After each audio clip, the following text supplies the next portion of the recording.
If the new Harry Potter show wants any chance of surviving, it's going to have to take advantage of the biggest difference between this and the movies, and that being the fact that they can really flesh out a lot of these side characters.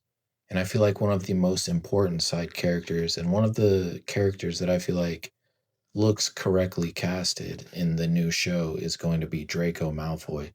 Now, there are some major differences from the books to the movies that I'm hoping that the show can incorporate.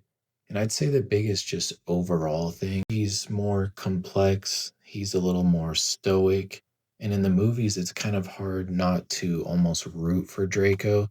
He's kind of like that villain who's misunderstood, and he's so well acted in the movies, and they made him so kind of charismatic in a bad sense that everybody kind of liked him. I've never met someone who didn't like Draco Malfoy, but I feel like in the books, if they really make it, or I feel like if in the show they really make it like the books, people are going to have to dislike him a lot more. He's going to be a lot more thought out, complex, smart, but he's going to have to be a little more doing what he was in a bad way. So people are going to have to dislike him. I don't want to, of course, from the books to the movies, there's so many small things that were left out. So can't go through every single thing, but they're going to have a ton of opportunities to pick a side character. And I've been thinking who's the most important side character out of, of course, Ron and Hermione.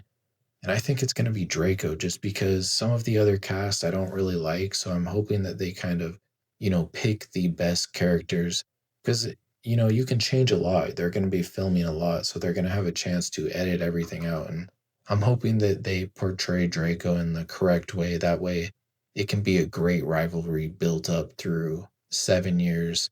And I'm not going to spoil it if you haven't seen the show or if you haven't read the books or seen the movies, but Draco's one of the most important characters in both the books and movies. So can the shows find a mix, a in-between point that while he'll still be memorable, it'll be more accurate to the like sinister villain type that the books portrayed.